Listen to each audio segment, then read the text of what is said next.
If you're having trouble breaking into the web development industry, today's episode is a must listen. If you're looking for clients as a freelancer, today's episode is absolutely a must listen. We're going to be talking to someone on the podcast that has gone from zero to over 260,000 followers on X. And he has gone through and learned how to really leverage that audience and then connect with people one on one to be able to constantly have a pipeline of people that are willing to hire him to do work and also get sponsorships. This is a really important episode. We know how hard it is to break in to the industry today. Leveraging social media, learning how to connect with people one on one, teaching the next generation of developers. These are all things we're going to be covering today on the podcast. And our guest today is Marko Denic, who has done this and more. He's even taught me how to do a lot of this. I've known him for several years. I'm thrilled to have him on the podcast. And honestly, I really recommend everyone listen to the episode because you will get some advice here that will change how you approach the web development industry. I can guarantee it. Listen, and let's jump right into the episode right now.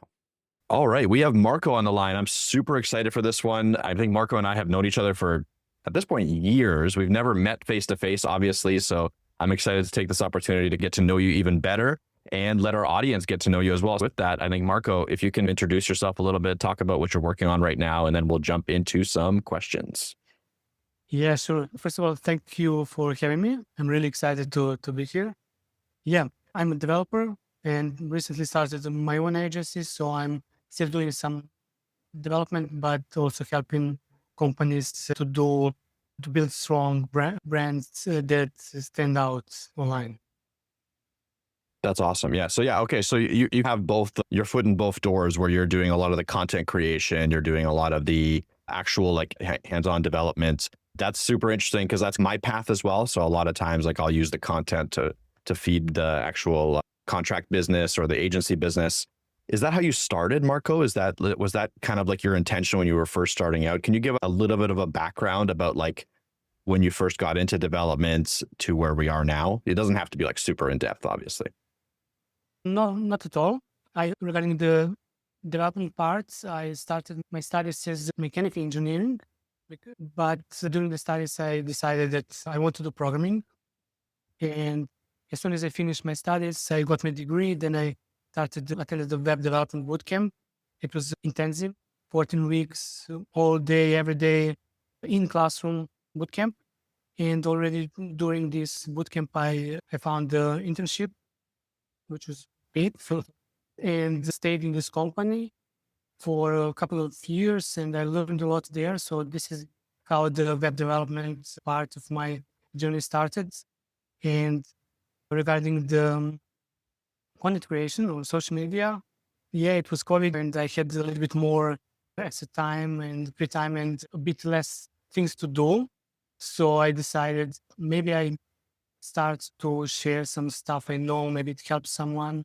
I was already, I think, always a good teacher, but this was a bit a new thing for me, social media, because I wasn't active before. And I think it turned out well after a few years. So this is how it started to mix this development and social media or content creation.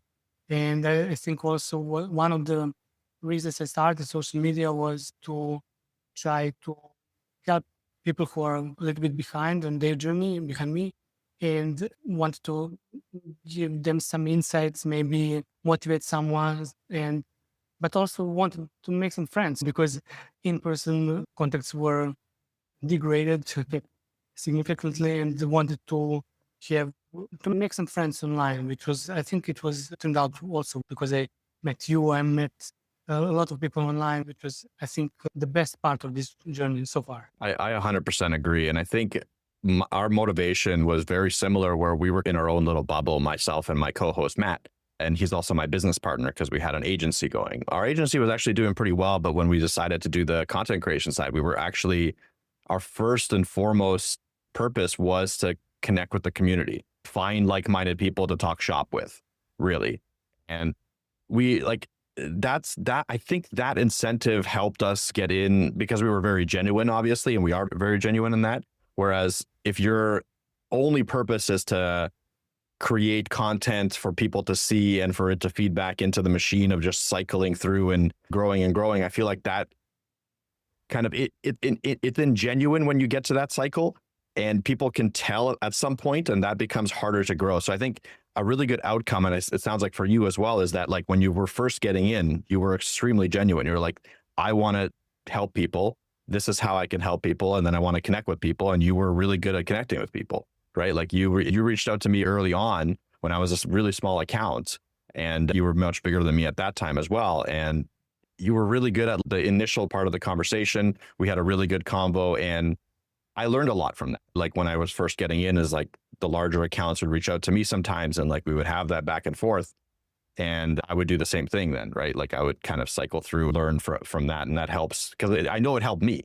So I know that it can probably help someone else. So I appreciate that when we were first starting out. And it's really good insight from your end that you went to the traditional path of internship.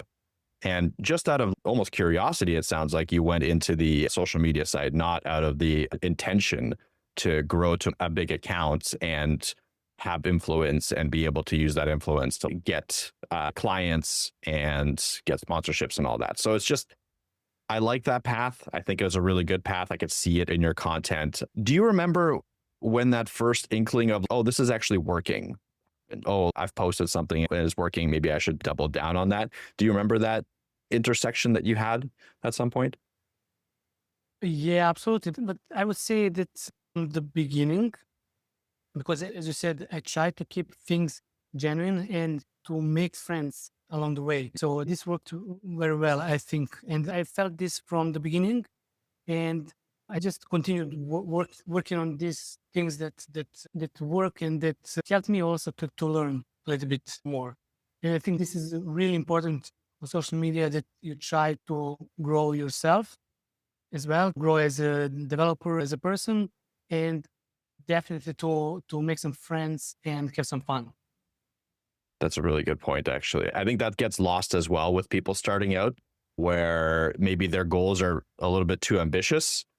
I think breaking it down the way that you just broke it down, where like you should just focus on that next person that you're going to talk to one-on-one, like the friend that you're going to make, or the talking about the failures in your journey, or learning, continuing to share what you're learning, even though you're not like a full-on expert yet. I think a lot of people actually get sidetracked in the sense that, hey, I need to learn this to become an expert before I can even talk about it on social media.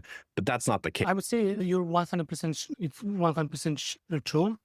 No matter how far you are at your journey, whether it's learning or being already a developer or whatever, engineer, you have things to share. And as you should definitely, if you feel comfortable sharing your journey, I think this is a good thing because it forces you to learn so you can express yourself better, but it definitely helps people who are maybe a few steps behind on their journey. And so you help them, you help yourself by learning stuff. And if at some point it makes something more from it, then it's good. I would say everyone should share their progress, whatever that might be. And you can share, I don't know, written content, you can share videos if you're feeling comfortable. But yeah, it's good, definitely a good thing for everyone and for the whole community in the first place. Yeah, that makes perfect sense. For you personally, what is content creation for you now? Is it half of your business model? Is it just like part of a business model again of I just still want to just make friends and that's really why I'm doing this? Or is it something that is actually evolved into more of a funnel and more of a significant side of your business? Like you mentioned earlier that you're still doing contract work, like you're still doing an agency work and stuff like that. Is it 50-50 or is the agency really the thing that's funneling more into you right now? I still definitely do it for fun and for making friends and to helping people. This is the first motivation, 100%. But during doing this stuff, I noticed that this is naturally a fuel because brands or companies are asking me for help and stuff. So I don't do it intentionally, but it's definitely a fuel. And I would say at the moment, I don't know about percentages, but some percentages it makes, percentage it makes, for getting clients or getting noticed by clients. I think that this is the most important part, that you get noticed that you did something well. So then it's inevitably bringing some attention, and that means clients. That makes sense. That makes perfect sense. Yeah. With where we're at right now in the developer landscape, like I think you probably agree with me that over the last couple of years, the way to enter web development has changed pretty dramatically in terms of the amount of jobs available, the different approaches, just the standards for, let's say, a junior developer, a new developer have risen over the last couple of years, especially compared to when we're talking about like early COVID, right? That's where I think the biggest influx has happened. Have you noticed any trends, any tips that you've seen for people that have worked to break into the industry now? And has that kind of changed over the past couple of years in some ways that you've seen? Oh, it definitely changed because of I would say that demand is a little bit lower now, and it makes expectations higher. And what I notice from the side, because I'm not looking for a job at the moment, but what I notice that work for some people is you have to stand out somehow. So I would say that creating something that actually works, no matter how big or small it is, I would say this is the best way, the best approach to maybe finding a job or clients, and definitely much better for finding clients than just dropping a CV here and there, which is fine. But I think that showing that you made something that works is the best approach at the moment, at least. Can we talk a little bit more about that? Because I think I've seen you, especially, and people around the industry have been doing that more and more lately, where they release micro apps or micro projects and they release them to production, get people to use them, promote them and stuff like that. How would you, can you give examples of that a little bit just for the audience to understand like what something that works actually is? Like what would you consider something that works? You mean examples of what you could create, or? Sure, or what you've created before, or what you can, just any example of, hey, this is something that I've seen and I was impressed by, or anything like that, really. Yeah, I'm a big fan of CSS, as you probably know. So what this makes the biggest impressions for me when I see some kind of generators of whatever it is. It can be maybe some grid generator or something like that. And if it's working very well, I think that this is the best what you can show to your potential clients or even employers. Something like that. So that it works from start to that you deploy, that you create it. Maybe you write a few articles around it, or share it on social media. This is what we talked before about sharing your progress. So whatever it is, if you're learning or if you're creating something, is really valuable as an asset to yourself as a developer or as a job seeker. So something that works. Something that This works. is the best way to stand out, Yeah. I think. No, I 100% agree with you. And I think the works part is the really important part too, because a lot of people will just take and have it in their GitHub, but showing that extra little step of you deploying it, of you managing that deployment, of people seeing it and then working around, iterating on it even, if you can show that in some way, shape or form, I think I really align with that in terms of social proof and like actual development proof that, hey, this is something that I've built not only just theoretically, but it's actually out there working. So I think something that works is a really good metric for that. One question that I do have on top of that is, does it matter how many times a CSS grid generator has been created? As we know, there's a lot of them out there. Do they need to create a CSS grid generator with a twist? Or do they just need to create a CSS grid generator, deploy it, and that's it? First, make it work, then make it nice.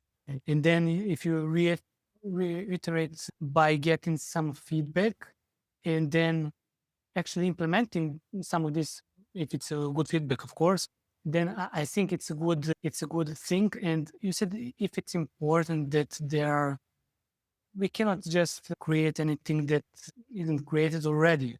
But if you create it better and maybe visually appealing, which is also important, then I think if you market it good or often, I think then this makes you stand out. There are not that many tools that are there are many tools, but not all of them are working flawlessly. They're not maybe open source or stuff like that. Little things that will make them stand out. So especially if you, as you said, if you did the whole process, the whole circle, so you did development, you share it a little bit, then you make it open source, then you deploy it. I think that this shows that you're able to do the full circle, and if it's open source, then you show that you can collaborate with people, which is really important in teams, that you can use Git, that you can use CI/CD and stuff like that. That makes it stand out. And if you really want to make something, just make it. Just start and do it. Yeah, that's really good. That's good advice, I think. Let's put ourselves into the mindset of someone that's just starting out, right? They're just starting out. They're listening to this. They understand they need to make something. We're also talking to them about sharing it, posting about it. Do we have any more advice that we can give them? 0 follower person, just going in. Any structure that they can follow? Anything that they need to do to stand out a little bit? Is there like a grind? Anything you can give them? We already mentioned some stuff. I would say the first advice would be that just start, because a lot of people are just blocking themselves with any kinds of questions and doubts. I would say just start. As soon as you start, then the sooner you start, the sooner you will get better. And this is the first advice. And I think the most important, because I also find myself that in some doubts and thoughts, should I do this? Should I start this? And then after a few months, then I start with something that I realize, oh, I should do this. I should have done this sooner. And also with my programming journey, I was postponing because thinking, am I good enough? Am I smart enough? Should I do this? Will I be good? Tons of doubts. So the first advice is just start your journey. As soon as you start, you'll get better, and you will find your job sooner, and you'll get clients. You'll get better. That's 100% the first advice I would give to anyone who wanted to start with this journey. We also mentioned to share your progress. I would say this is also important, because you're helping yourself by learning to express your thoughts, express your codes, show people that you can do something, but also helping someone who is behind you on their journey. And there is definitely people who are behind you and can learn from you and maybe get motivated by your journey. Then 100%. And we also mentioned to make friends. So if you feel comfortable, make friends. This will help you. If you get help, if you help someone, you can learn from each other, and it's definitely more fun to do it with some friends. So this is some advice I would say I would give to someone who want to just start out. I think this is important. So just start, share your progress, and have fun. I love it. Yeah. It's going to help you continue on the grind, because I think it is sometimes going to be a grind, but if you make friends along the way, if you're able to motivate yourself by sharing your progress and stuff like that, and if you can actually conquer the tutorial hell and just go and start something, I think all 3 of those pillars that you just mentioned are going to make it much higher chance of success even in today's market, right? A lot of people will only do one of those things, let's say. And so if you do all 3, you're going to have a much better chance than the people that do just one. So it's good advice. It's good advice, Marko. I like it. With that, I think we've gone over 20 minutes without talking about AI, which I think is a record for podcasting these days. We're going to get canceled. Exactly. Like, how could we not talk about AI? But I think we do need to touch on it at least a little bit here. You've obviously been in the industry before AI, same with myself, and you've seen the transition into AI now. I want to give it to you to talk a little bit about what you're seeing, how it's affected your daily work, as well as maybe like touch on if it's affected anything to do with content creation. Do you use AI on a daily basis? Oh yeah, absolutely. I think it's inevitable in today, but regarding the coding parts, I really like to code, and I don't want to let it take over completely. I absolutely use it, as you said, on daily basis, of course, for debugging, writing tests, maybe giving me some ideas how to approach some problem. But I do the coding. This is, for me, this is something I like to do, and I will never I will never let it take over completely. As I said, debugging, writing tests, giving me some ideas, maybe write some utility stuff, functions, that's fine. But some conversions and stuff like that, but just to do everything for the moment, that's definitely not an option.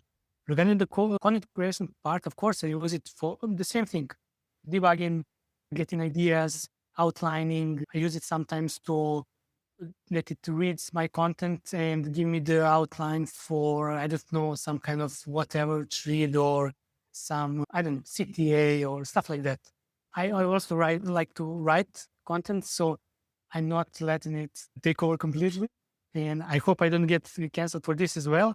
But this is how it is at the moment. I use it, as I said, intensively every day, but I do the stuff. So it's assistant, helper, call it as you like, but I do the stuff. Yeah. Yeah, absolutely. This is where it's a little bit difficult for me because I'm also in the same boat as you, where I really like to code and I like to solve problems and I like to sit down and just write the code without anyone bothering me. My problem has come with efficiency. So I did this experiment where I turned off AI and I wrote a feature and I liked it. Like I enjoyed the process because I was like, oh, finally I can just do it without having something that constantly interrupts me. Essentially, that's what like autocomplete constantly interrupts what I'm trying to do. And sometimes I'll just accept it. So I turned it off and I wrote the feature. It took me like, I don't know, anywhere between 30 minutes to an hour. It wasn't a big feature. It was a pretty simple one. And then I decided to do the experiment of turning back on AI and asking it to write that same feature. And what kind of no, definitely didn't shock me. What kind of took the wind out of my sails was that it wrote the same feature, obviously, in a matter of 2 to 5 minutes. Similar code quality, like it's slightly different than how I would do it. So then I just started, it upset me a little bit in that way because you always try to consider yourself as someone that's like really good and stuff like that. And I have imposter syndrome quite often. So now it's difficult for me. Like some stuff I can still do probably better than AI. There's still some things like more complex stuff, reasoning, but there's certain things where I've given it to the AI where I'm like, you know what? I've proven that you can do this. Here, do this feature for me. And I'll literally prompt the chat to ask me to write the feature and then I'll review it, edit it and stuff like that. So I've approached like maybe a hybrid approach to what you're doing now, Marko, reluctantly, not because I want to, because it just seems like the more fiscally efficient, like time management responsible thing to do, especially when I'm working for clients. So have you had to battle that kind of thing yet? Or is that something that you're just like, I like to do the code, so I'm going to stick to it? The part you mentioned is, I think, the key in this topic.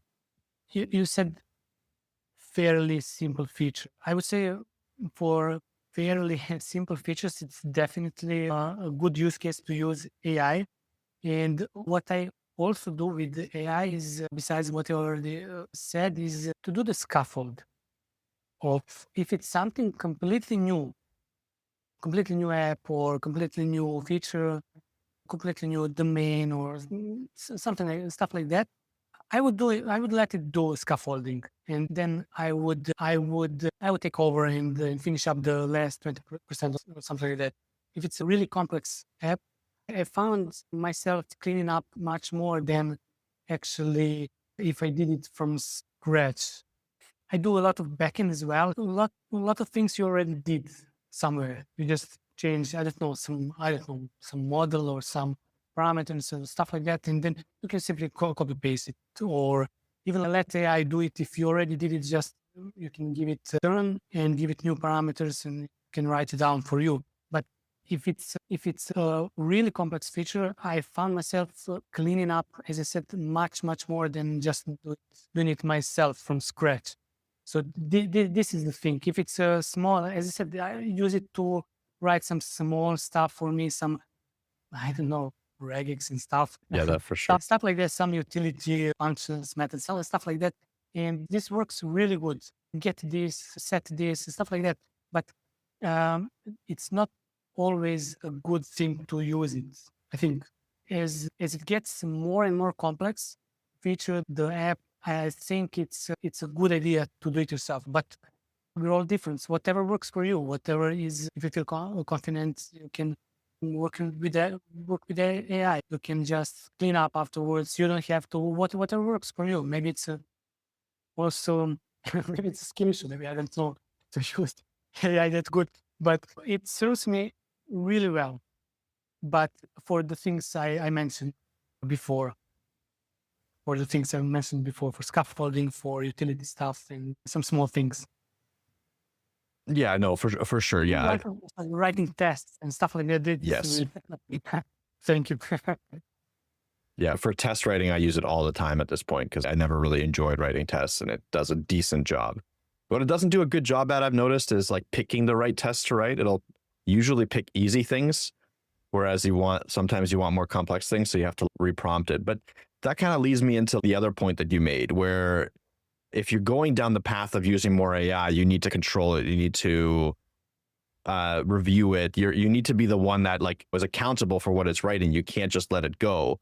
And really, the only way to get it's like a tail eating its own, or a snake eating its own tail, where like you need to know this stuff pretty deeply to be able to review the stuff that it writes. So if you use AI early on in your career, then you're probably limiting how much you learn deeply on it. And so it makes it harder for you to then review the code that it's writing and debug the code that it's writing that it can't debug itself. And it becomes a cyclical issue. And I swear this is going to become a big problem in the next 5 to 10 years in development, where we have developers that started with AI. And for them, it's a difficult job. I could see this being difficult for them to just turn it off and learn deep and then turn it back on, because of the efficiency gains and how much easier AI has become. It's the same thing, similar. Well, it's not the same, but similar to us being like, let's learn this without Stack Overflow before AI was around. Let's turn off Stack Overflow and let's grind through this and try a million different things. We didn't do that. Like I know I didn't do that. Like I would just go to Stack Overflow, or I'd go to Google for figuring stuff out as quickly as possible. And I fear that if I started with AI right now, I would not be able to turn it off. Like I would just always go to AI. So I think, what do you think about that? Do you think it's going to be much harder for people learning these days if they if they always have AI enabled? I might be wrong, or we might be wrong, but I think you're 100% correct. The same goes for especially people who are just starting out and learning, and it's having someone on your shoulder whispering, do this, do that, do this, do that. If I were just starting out, I would definitely use AI for learning. But with this experience we have, if I had this experience we have, I would try to use it carefully. Okay, if I'm stuck for half an hour, then sorry, I will just try to find help, whatever it is, to get unstuck. But I would try to keep myself battle-proofed. So to try to power through the problem. And if I get stuck, I will just find help, whatever it is, to go to AI, to ask someone, to go to Stack Overflow, documentation, whatever it is. Read from the book, whatever. Read from a book, yeah. So I think the same thing as for the developing now without knowing what is going on. The same goes for learning. I would say that it might be hard for someone who always had this help on their side to have their own abilities to function on their own. I think it's really important might be wrong, I have to say, but I think it's really important that there is some struggle in learning, that there is not always someone by your side and just picking you up and say, just to do some hard work. I think this is really important. Yeah, I think I 100% agree with you. I just always fear that I would have chosen the easier path. So I'm glad that I grew up without AI and I learned development deeply without AI, because that definitely benefited me. I just feel bad for the developers coming in right now that aren't able to make that distinction that we're talking about. Okay, you need to turn this off to learn it deeply. You need to turn it off for a little bit. At least I like that. Hey, give yourself 30 minutes to struggle. Like you need to struggle. Yeah, it's a very good point. I really appreciate you coming on the podcast as well, Marko. I think we've solved the issue of talking about AI a little bit. I think we gave our You points said. there. Yeah. No more canceling, Nick. We're not canceled anymore. Yeah, we're pro AI. But yeah, I just want to give some time to you to talk about where people can find you, what you're working on right now, and we'll obviously take all your links, put them in the show notes. So if you're listening to this, you can go to htmlallthings.com. Show notes are going to be on there, and you can find all the links that Marko is going to talk about right now. So I have a newsletter, which is markodenic.tech, and I have a blog, which I think is very useful for people who are starting out. Very beginner friendly stuff. So everyone can find something useful for them. It's markodenic.com. And of course, on Twitter, LinkedIn, I'm most of the time there. So if anybody has any questions or some doubts or needs some help, I'm looking forward to help if I can, of course. Amazing, Marko. Thank you so much. Really happy that we finally met face to face. Okay. Yeah, absolutely. And hopefully we'll have you back on at some point later to talk about another big project or maybe the next evolution of what AI is going to become. I will have to come again, of course. Thank you. Thank you so much for listening to today's episode. And remember, we're on Patreon. That's patreon.com/HTML all the things. So give that a go. And many thanks to our $3 tier patrons, Tim from thewebhacker.com, Jason from geekliferadio.com, Garrett Segal, Level Up Financial Planning via levelupfinancialplanning.com, Magnus from YesWeb, Syntaxify from HTML all the things Discord, Stacey Mossler, and the website is swoonworthydesigns.com. And lastly, but not least, we want to give a shout out to Michael LaRocca, who is a contributing author at htmlthings.com. Michael is an author of Self-Taught, the X Generation blog at selftaught.xg.com. And also, please feel free to leave a comment or review on the platform you're listening to this on. We are signing off.